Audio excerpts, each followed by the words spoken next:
Bom dia, meus amados. Graça e paz. Aqui quem fala é o professor Mateus. E hoje nós vamos continuar expondo o livro de Ezequiel no capítulo 11, no capítulo 12 e no capítulo 13. Espero que você tenha feito uma boa leitura para que nós possamos expor aqui alguns pontos principais que te façam olhar para o capítulo de uma forma diferente, ou se não diferente, pelo menos mais completa. Nós começamos o capítulo 11. De novo, o Ezequiel tendo uma visão. Lembra que no 10 eles tinham uma visão, ele teve uma visão, e no 9, o 8, 9 e 10 que nós lemos, que ele tinha entrado no templo, e quando ele entrou no templo ele viu coisas repugnantes que os líderes de Israel faziam dentro do templo, adorando outros deuses. E agora no capítulo 11 ele já começa, ele é levado para lá e ele vê quem são os homens responsáveis por essa atrocidade, né? Ele é levado até o lado oeste do templo e lá ele vê 25 homens diante da porta e ele reconhece inclusive as autoridades. Ele vai falar de nomes inclusive, de Jazanias, filho de Azur, e Petalias, filho de Benaia. E ele começa a mostrar que esses homens, eles iriam ser castigados pelo pecado deles. Deus vai dizer assim para eles: olha, vocês estão pensando o quê? Que eu não sei o que vocês pensam, seu discurso é bonito, mas vocês amontoaram cadáveres. E ele faz ainda uma ilustração dizendo assim: olha, esses cadáveres são como carne, a cidade é como panela. E vai pegar fogo, mas vocês nem na panela ficarão, vocês serão jogados para o lado de fora.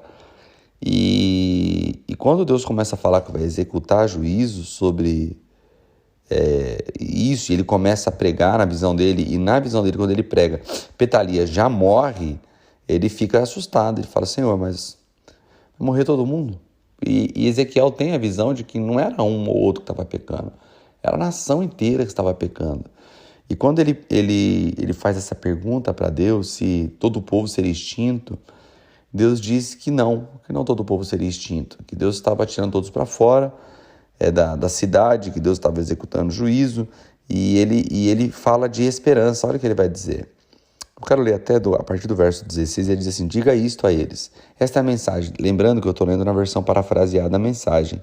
Expliquei o porquê eu faço isso, né? Porque para te dar um ponto de vista diferente, porque você já leu numa versão mesmo, uma versão talvez revista atualizada, o NVI, e eu leio na mensagem para te dar uma perspectiva diferente. Então, a partir do verso 16 diz: diga isto a eles. Esta é a mensagem do Eterno Senhor para vocês.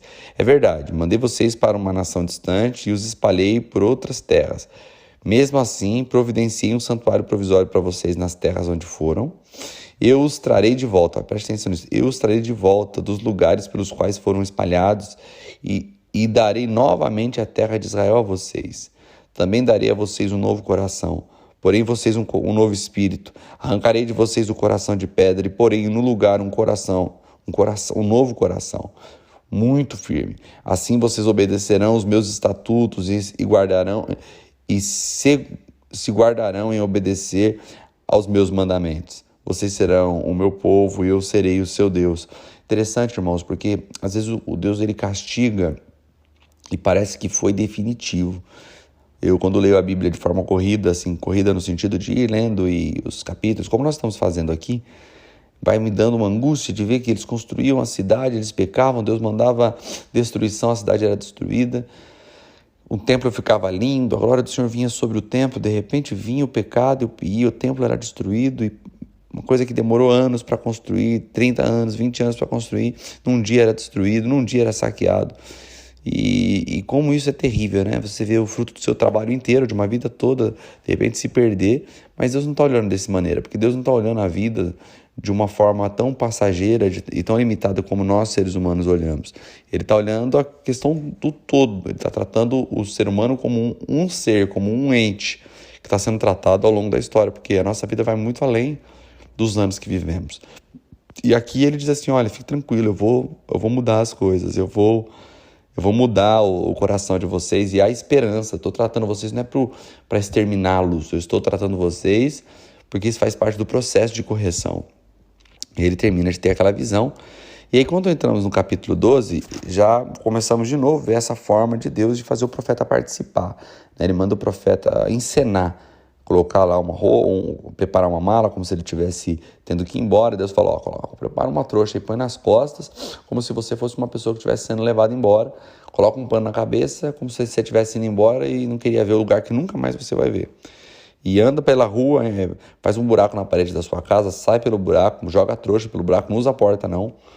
E ele encena aquilo e o pessoal pergunta o que é. E ele responde, no verso 7 ele vai dizer: fiz exatamente o que ele me ordenou, juntei minhas coisas e levei para a rua onde todos podiam ver, amarrei tudo de um jeito que faria alguém que está sendo levado para o exílio. Quando o sol já estava a se pôr, fiz um buraco na parede da minha casa, já estava escurecendo quando diante dos olhos de todos parti com a trouxa nos ombros. E aí Deus traz a palavra sobre ele, que isso era uma referência sobre o príncipe de Israel, que iria ter que fugir e que ele nunca mais iria voltar. Ele está falando de Zedequias, né, príncipe de Jerusalém, falou, vai sair e não vai voltar mais. E diante dos olhos do povo, o povo talvez estava pensando, esse foi o primeiro povo que foi levado, mas Deus está dizendo que não tinha acabado o juízo sobre Jerusalém, que todo mundo seria levado para o exílio e alguns poucos iriam ficar em Judá. Lá no verso 17, ele começa com outra ilustração, ele faz uma outra forma de explicar o que Deus está falando, encenando. A mensagem do Eterno veio a mim, filho do homem, faça suas refeições tremendo e arrepie-se quando for beber água. E transmita ao povo dessa terra e a todos os que vivem em Jerusalém e Israel a mensagem do Eterno. Vocês comerão suas refeições tremendo e beberão suas águas aterrorizados, porque esta terra está para ser arrasada com castigo pela crueldade desenfreada que nela existe. Todas as cidades, vilas serão esvaziadas e os campos destruídos. Então perceberão que eu sou o Eterno. Aí o verso 21, outra mensagem. A mensagem do Eterno veio a mim, filho do homem. O que significa este provérbio que está circulando em Israel? Nada mudou, as advertências dos profetas são alarmes falsos. Diga a eles, o Eterno, o Senhor diz, esse provérbio terá a vida curta.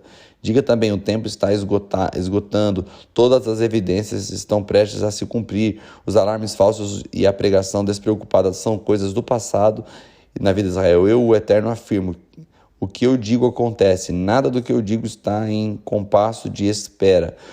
O que eu digo, isso farei, e logo seus rebeldes. É o decreto do Eterno, Senhor. E aí a mensagem do Senhor veio de novo, dizendo que o tempo não estava distante, não, que isso já iria acontecer, que eles não precisavam pensar. Porque muitos profetas começaram a se levantar e dizer, não, quando o profeta falso ele não consegue dizer que é mentira, ele começa a dizer, não, isso vai acontecer lá para frente. Pedro, já lá na carta de Pedro, ele fala que isso acontece inclusive sobre as profecias da volta de Jesus.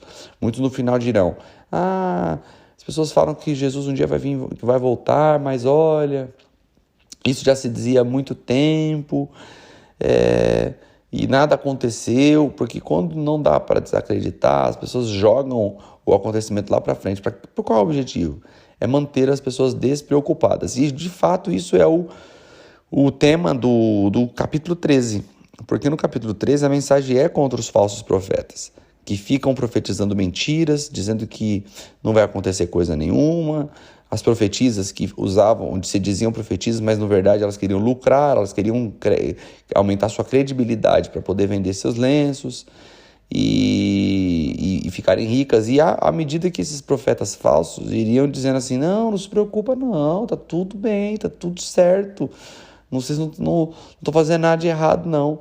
E o problema é que eles além de estarem mentindo, porque Deus não tinha falado com eles estavam indo contra a mensagem de Deus, porque a mensagem de Deus, ela não tem só um propósito de informar, ela tem um propósito de transformar, para aqueles que ouvem e se arrependem. Então, se eu chego para uma pessoa que está fazendo mal, e digo assim, o Senhor irá te castigar, o Deus não está só querendo dizer para ele assim, já era, acabou. Deus ainda está buscando nele uma forma de arrependimento. Nós vamos ver isso em toda a história de profetas, de reis, como rei Manassés, que foi um rei péssimo, mas quando foi confrontado pelo Senhor e se arrependeu, ele foi perdoado.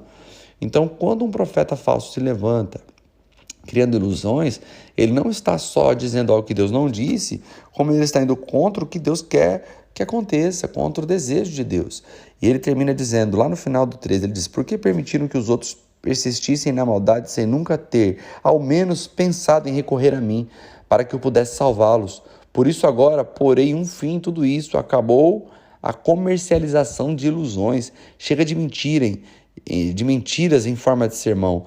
Vou livrar o meu povo das garras de vocês, e vocês perceberão que eu sou eterno. Aqui é a profecia contra os falsos profetas.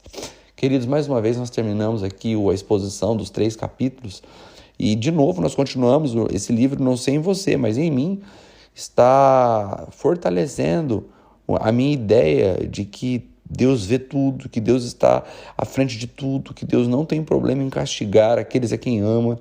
Então, se você foi exposto à vergonha por um pecado que você cometeu, seja ele pequeno ou grande, não importa. Se você foi exposto à vergonha, se você está passando por dificuldades e se sente castigado por Deus, esse é um dia de se alegrar, porque Deus castiga a quem ama.